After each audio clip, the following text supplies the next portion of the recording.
Hello, everyone. Welcome back to See the Invisible, living with an invisible or rare disease. My name is Rhonda Franny Jefferson, and thank you so much for taking some time out to listen. If you're new to this podcast, welcome.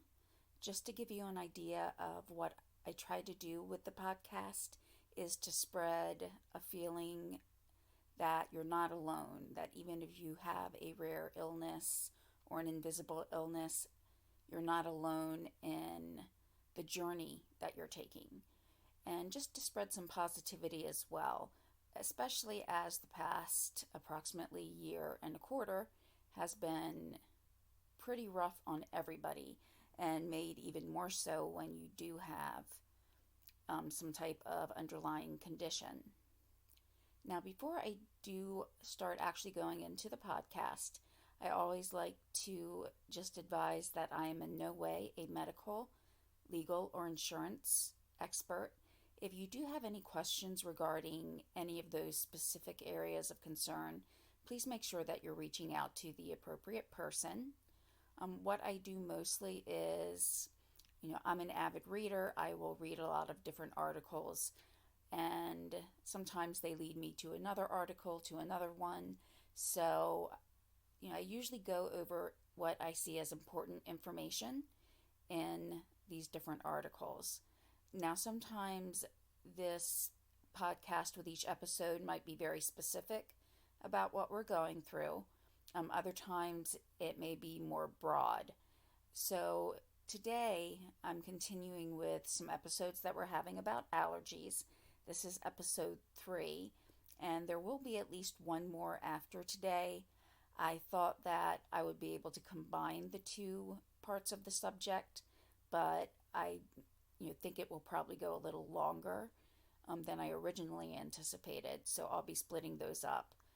Today specifically, we're going to go over about how once your child, if you have children with allergies, how that they can cope either going into the workforce from high school or by going off to college, and how to handle those different situations as they are now out into a whole new world. And following the next episodes on allergies, I'll be going into asthma, because a lot of times those are connected. For some people, not for everybody, but I do have a couple of relatives where those are connected. Now, going back a little bit to some concerns I have with the way society treats allergies. Previously, the previous episodes, I should say, have been about, some information with allergies in general, as well as how to work with your kids on, how they need to handle their allergies. And I saw a commercial for the first time probably last week, and it reminded me. I've not seen the movie Peter Rabbit, but in the original one, and I had seen the trailer for the second one, there's a scene where their enemy, they pelt him with food that they know he's allergic to, and he has to use an EpiPen. And this is a movie for children, and this is considered food bullying. Now, I know there are within society some who feel like we're too soft, that we can't take a joke. But this is in regards to someone actually going into anaphylactic shock. That is not a joke by any means. And while looking that up, I actually found out that Sony, even though they've apologized for the Peter Rabbit issue, has actually used allergies to a certain extent as part of the plot or storyline. In Smurfs, there's a birthday party, and the father goes through this whole list with the cake, saying it's gluten-free, these are the allergens, it hasn't been near peanuts, just this whole list of things. And the tone of it is not to be, like informative, or it's not to show that they really made sure that everybody's needs were taken care of. It was also it seemed like it was meant as a joke. And there's a point a little bit later on where, and I'm paraphrasing here, Neil Patrick Harris says, planning a birthday party shouldn't be that hard.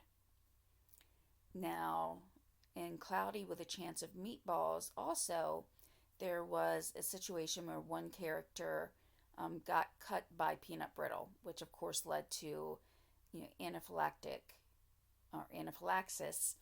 And, in the movie, she is, climbing down a rope. I've never seen the movie, but I looked up these episodes and these scenes. I'm sorry.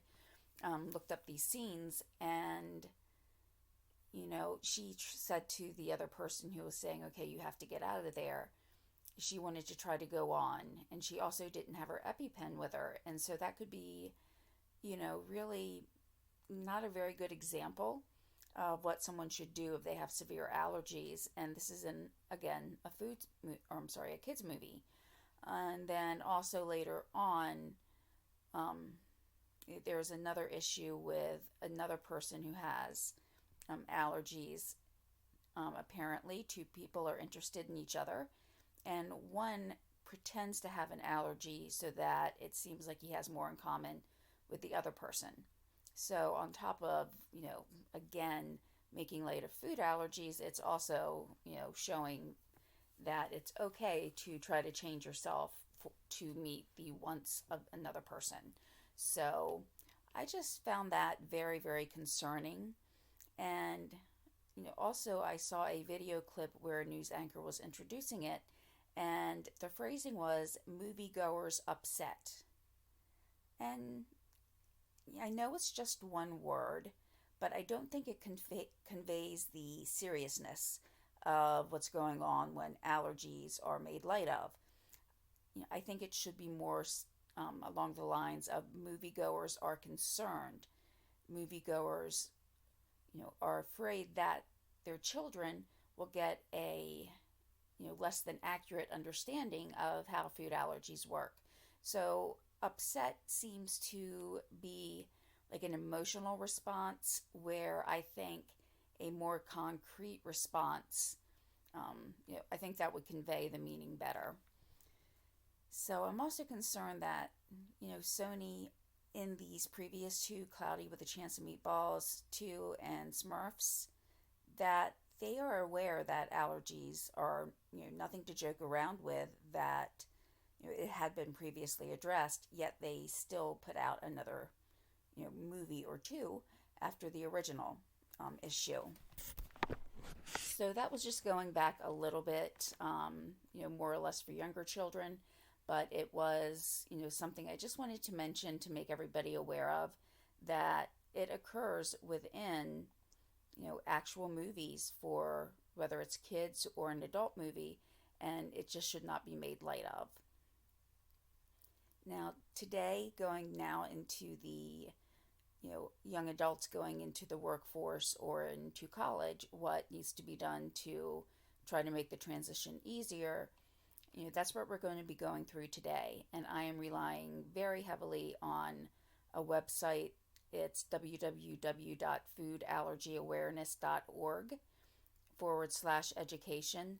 There's actually more to the website. I'm just looking more at the education, but it looks like it's really good for advocacy and making everybody aware of just how important it is to address allergies.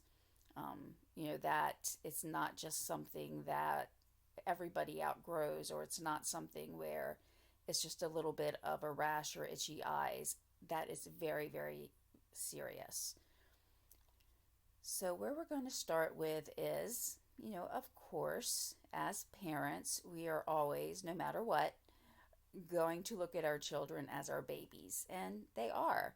So there are a few things that, we want to go over just to make sure that the college understands that, this is something that's very concerning. It's important for them to understand. So starting from the very beginning as a parent is, you're reviewing colleges. You want to Make sure that you encourage your child to go to the school that they want to. But again, you also need to make sure that everything is, covered. So as you start this process as a parent and discussing it with your child, some things that you may want to ask before applying or address before applying and before being admitted is, do you have a written food allergy policy? Is there a contact to learn more about the allergy or the accommodations? And with accommodations, I had mentioned in the first episode that allergies are considered a disability. So, it's something that you can go to, somebody within the college, whether they have, more in a general area or a very specific person. It is someone that you can talk to and address that with, and make sure that you get the contact information regarding, the dining hall or dining services, what to do about housing, and, what are the options within the dining hall to make sure there's no, cross-contamination. Now, to give you an idea too, I went to college well over 20 years ago. We are approaching 30 years. And I managed the dining hall on the weekends. That was in my junior and senior years. I had worked there for my freshman and sophomore years. And it was a relatively small college, so on the weekends, students would manage the dining hall. And, I had worked there for a while, and so I managed it for 2 years. And we had gotten a new cook, and we had a pretty good percentage of students who were vegan. So, one day he was cooking up the menu, and on weekends, I would make suggestions about what should be on the menu, but ultimately he was in charge. And it was a policy, there always had to be a vegetarian or vegan option for the menu. And he, got everything together, and I'm looking at it, and, I pointed out that there was nothing, there that a vegetarian would be able to eat. And so I told him, you need to find something to make. And so he said, okay, he would make something like a rice casserole. I thought that was good. Fine, using rice, using, carrots, broccoli, whatever to spruce it up with spices. And a few minutes later, I walk by and he's putting chicken stock into the rice. And it was in awe, so I know this is more of a food choice with vegetarian or vegan, that it does not, entail anaphylaxis, but each dining hall needs to have, these options for everybody. So it's important that you make sure that the food services are aware of what the needs are, because just like in this example, he even knew what the criteria was, and chicken stock was definitely nowhere, in the policy there. It was amazing to me. I was actually quite shocked. And he actually decided after that weekend not to come back. And, I was actually fine with that decision. If he was going to, do things that, I could not in good conscience put that out there, and I wonder what would have happened if I didn't see it. But along those lines too, the dining staff was aware of my allergies at the time. So, the chefs would let me know if there was going to be something with egg in it. Also, sometimes they would make me even a dish on the side. They may not have known, what necessarily I would choose to eat that night, but if something had an egg base or egg in it, they would set some aside for me. And that was, that really went above and beyond, considering this was, 1994 was when I started there, that they did do that for their students. Again, it was a very small college, but at the same time, it was, doing something that they didn't have to do. Again, I don't mean to equivocate, something that does not cause anaphylaxis with, things that do. I was just trying to point out that we did have a policy regarding certain aspects. So, if we're going to have a policy like that as a college, there definitely needs to be policies on how to accommodate and how to make sure there's no cross contamination with foods that someone might have an allergy about. Now, as you're preparing your child, make sure they understand what anaphylaxis is, how to handle it, what symptoms they might see, and an awareness that others may not understand exactly what you're going through. Make sure that they have their EpiPens with them, so that whatever the situation, if they're in that situation, they have that as an emergency. And like I mentioned before, it might be one individual person you have as a contact, or it might be many, but make sure that you've let your college student know who these people are and how they need to contact. Now also, I was a resident assistant in college, and what that means is I was on a floor where basically I tried to enforce the rules. I was there for emotional support, just to try to lend some guidance, especially to those who were younger than I was. And there were certain situations where I was made aware that a student might not be able to eat something, that they had a severe allergy. And that was, since I would be on the floor, especially, after the classes were over, after dinner was over, that if there was an emergency, I would know what to do. And this was something that we actually went through training for, each year. And even if you'd been in RA the previous year, we still had to go through training. And these were things that were brought up that we knew how to handle, who to call, what to do, so that we could try to keep every student safe. And it was looked at more as a community trying to make sure that each one of their members was as safe as possible. Now, also at my college, we did not have a registered dietitian on campus, but we did have a nurse practitioner. So definitely make sure to contact either one of those, depending on if the college has a dietitian. They can make sure that they're going over everything with you, and hopefully work with the dining services to make sure everything is covered. Now, make sure that your child does know that they do have a voice and that they can stand up for themselves. So accommodations at the college, again, that allergies are considered a disability. These are things that you may need to address as a parent with the college, and also make sure that your child, is knowledgeable enough and knows that they can speak up for themselves too. Look at the actual dorm rooms. Sometimes if there's air that is shared, it's recirculated throughout the building, that's something they might need to take a look at. So also working with your roommate or working with your child's roommate. See if there's a way that you can reach out to each other beforehand. I know that was something that my college did. It would, make sure that you were paired with somebody before you got there, but that they gave each other the phone number so that you could call and try to touch base. And in a case where there is an allergy, it's important for your child to speak up and say, I have this allergy, so, I just need to make you aware of that. So please make sure that you don't bring, whatever items into the room. Now, depending on the roommate, some might be saying, I completely understand. That's no problem. I'll make sure not to do that.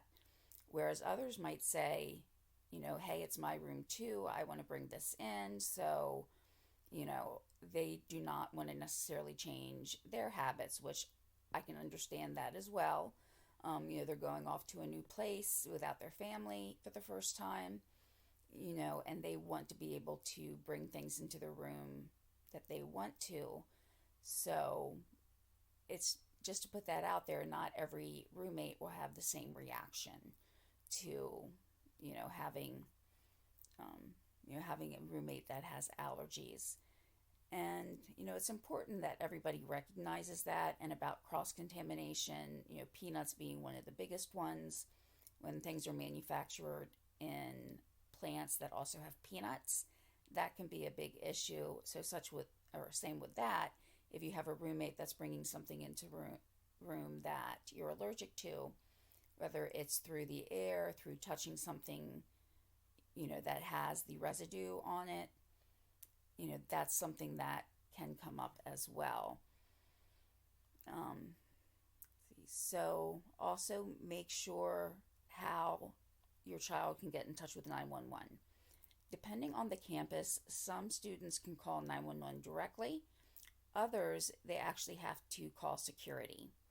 So make sure your child knows which one they have to do, and that they know how to, really emphasize that it's an emergency, and make sure that your child knows that they can let their friends know, let their roommate know what to do, because in a really severe case of anaphylaxis, they may not be able to make that phone call themselves.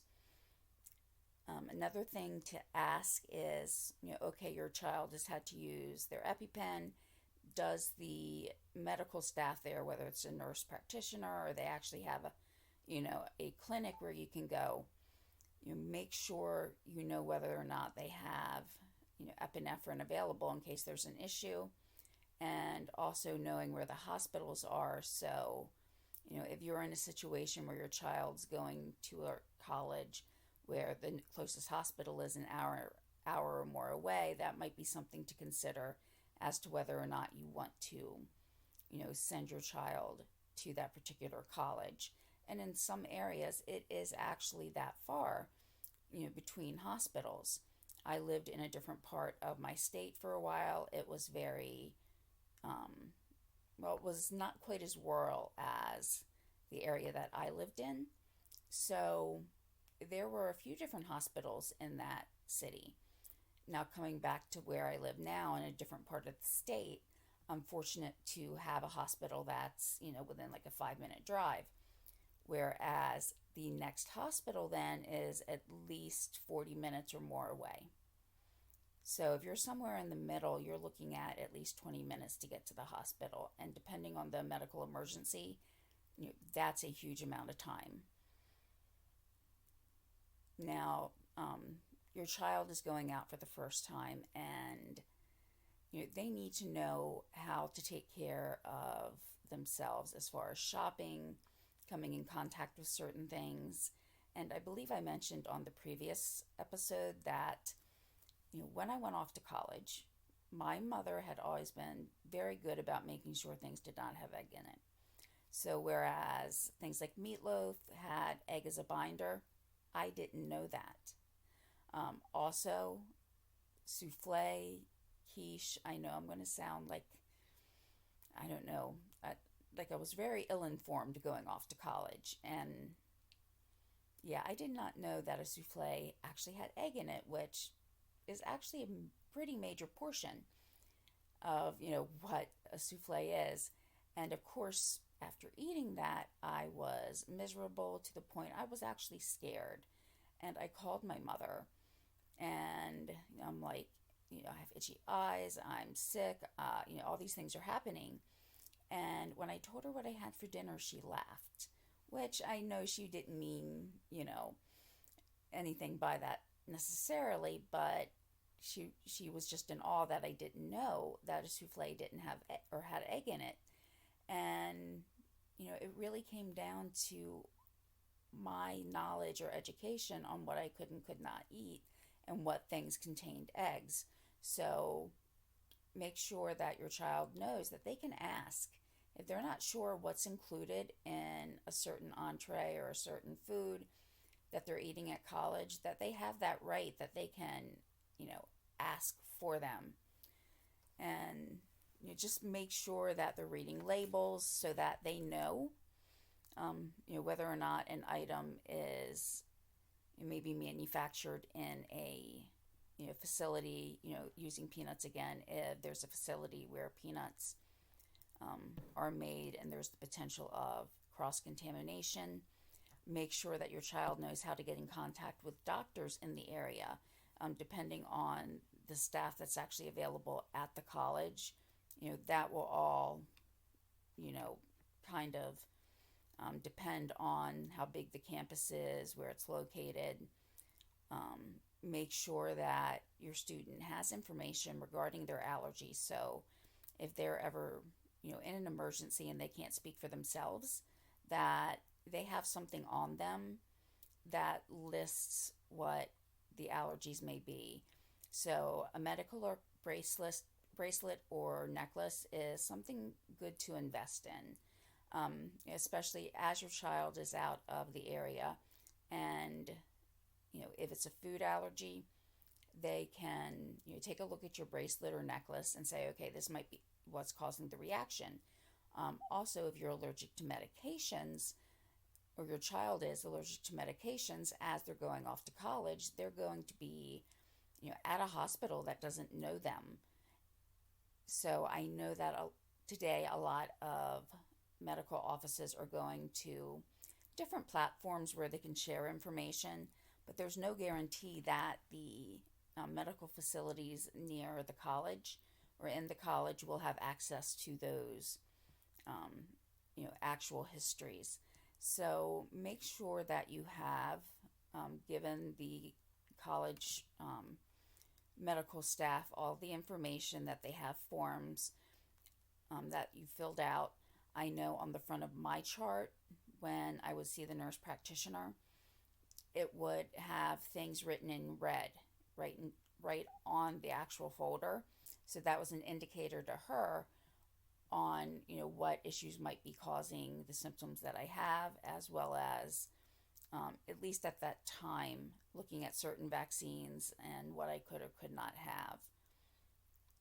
And so as your child goes off to college, you really have to then say, okay, it's up to them, and they're going to have to really take the reins and be able to let someone know that they have this very serious allergy. Make sure your student's empowered to even talk to the professors. A lot of professors will allow students to bring in snacks. So, it's having that voice to tell the professor, okay, I'm allergic to this food. And if someone brings it to class and maybe sits at my desk at one point, and I come in later and I sit at that desk in a different class, I could have this contamination. So if that professor uses that room solely, then they can make sure that that's taken care of. If not, make sure you're reaching out to whether it's the dean of students or who would handle the accommodations to say, okay, I understand people want to bring snacks, but I have this allergy which could become very severe. Is there a way that we can make sure that's addressed? And I know going off to college is scary, even though it's been years since I've done that. And I know myself, looking back, I was vocal about having an allergy because I wanted to make sure that my friends knew and looked out for me, even though my college roommate said, "Oh, I wondered why you ate souffle." Didn't quite, she saw me eating it, but didn't quite point it out for me. But really your student's going to be the one who drives the conversations once they actually get to the college. So, it's something that your student needs to know that they have a voice. And, on the website, which I will link in the description of the podcast, there are things like sample emails to professors and things like that where your student, can be respectful about, how they run their classroom while also expressing the concern that you have. And if it's all possible, make sure that see if there's an allergist that's close by, just so, they can have that doctor close in case there are any issues. Now, not every student will go directly from, high school to college. They may take some years off. They may need to work while they're also going to college, or they might just, be going directly straight to the workforce.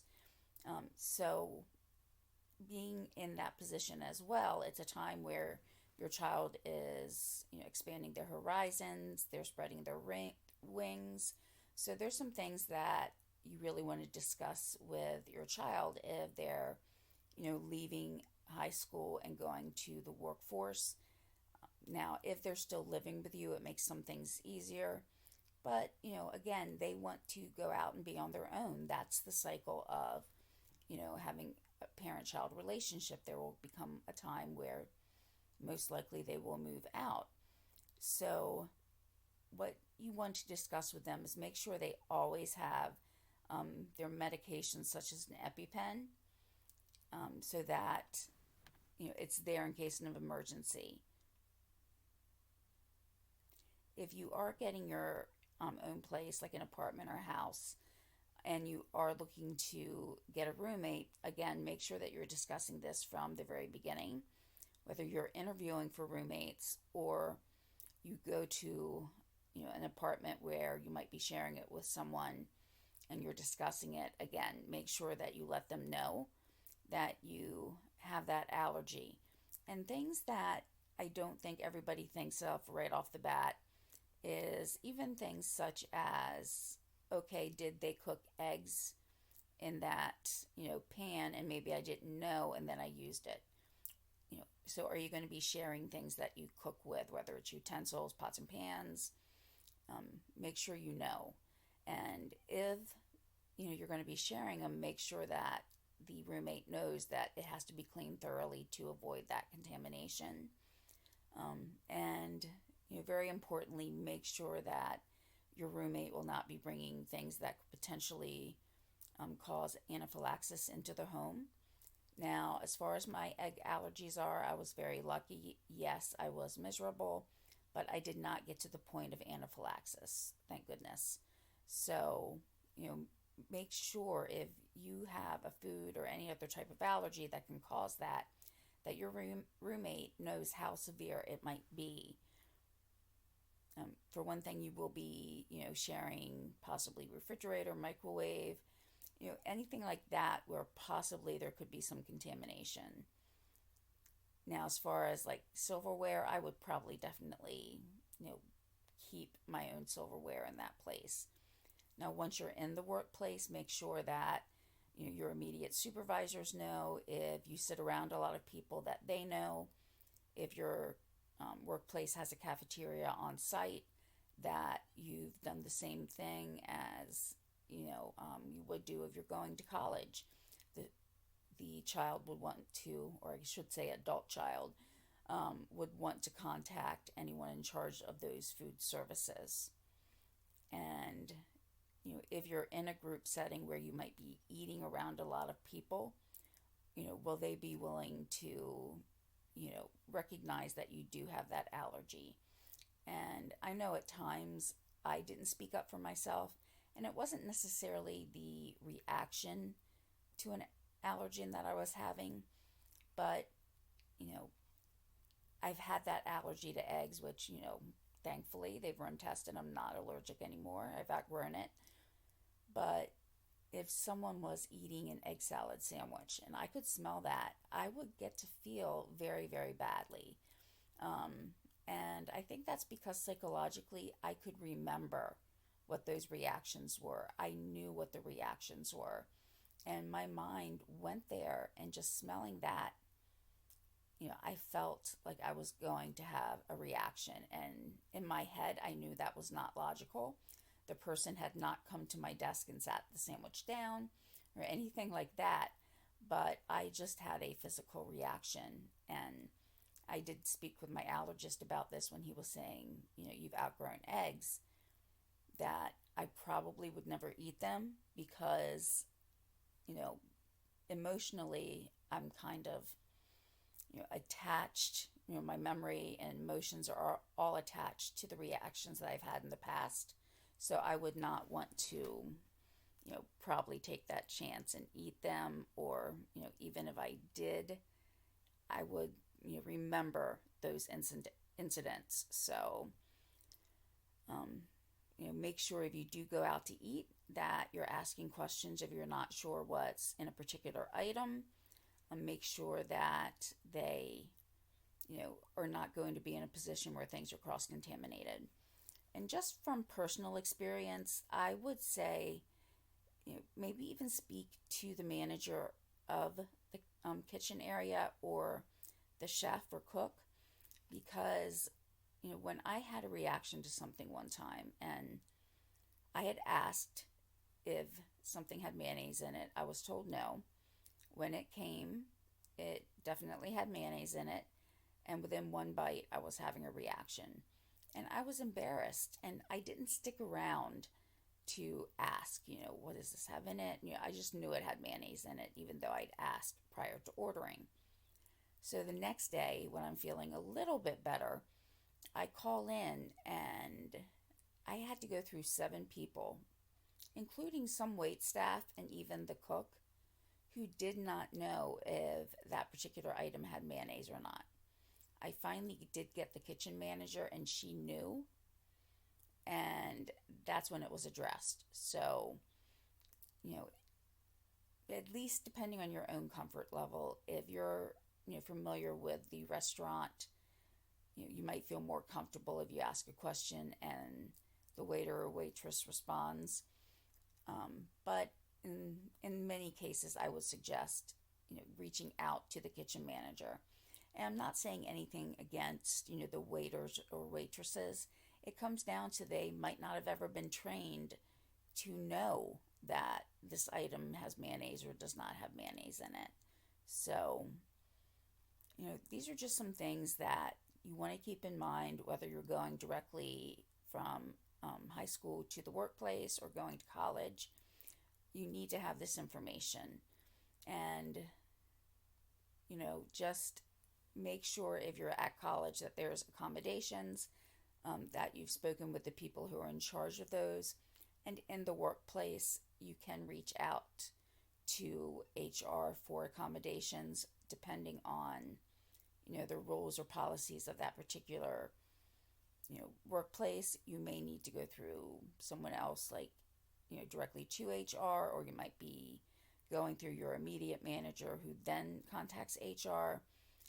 But with privacy, it is not required that you let your manager know that you have a food allergy, but I would think that you would want to let someone know, so if anything ever happens, they're aware of what the issue is. Now, as I said, I've been referring to this one particular site's page. There are a lot of resources on there, so if you want to, go on there and review information about going to college, if your child's heading there, if they're heading into the workforce, what you're really looking at, providing your child with the knowledge and the information that they need, as well as providing all that information to the whoever they're coming in contact with, health services, dining hall, things like that. So I do feel it's important that everybody have this information. So I would, take a few minutes at least to read through everything. And the nice thing is they put things in different categories.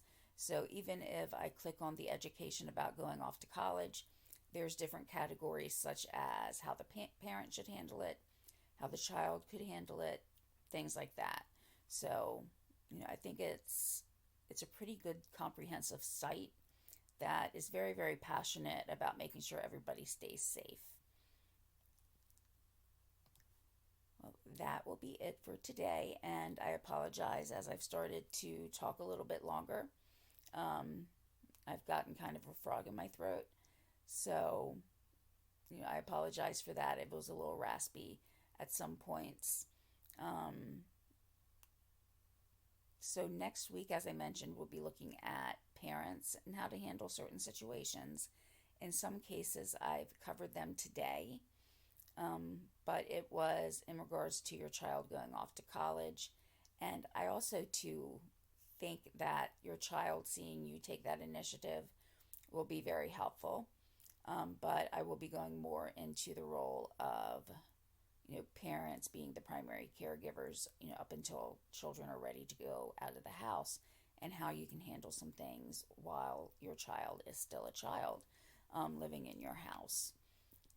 Now, something I do just want to bring up, you know, I'm passionate about this podcast. It really helps me. It's therapeutic for me, especially again, after the past year or so. I haven't really been able to socialize and get out the way I'd like to. I haven't seen many of my friends in over a year, and that, really, really hurts. Um, so this podcast really does give me an opportunity to share and, express some concerns that I have, some frustrations.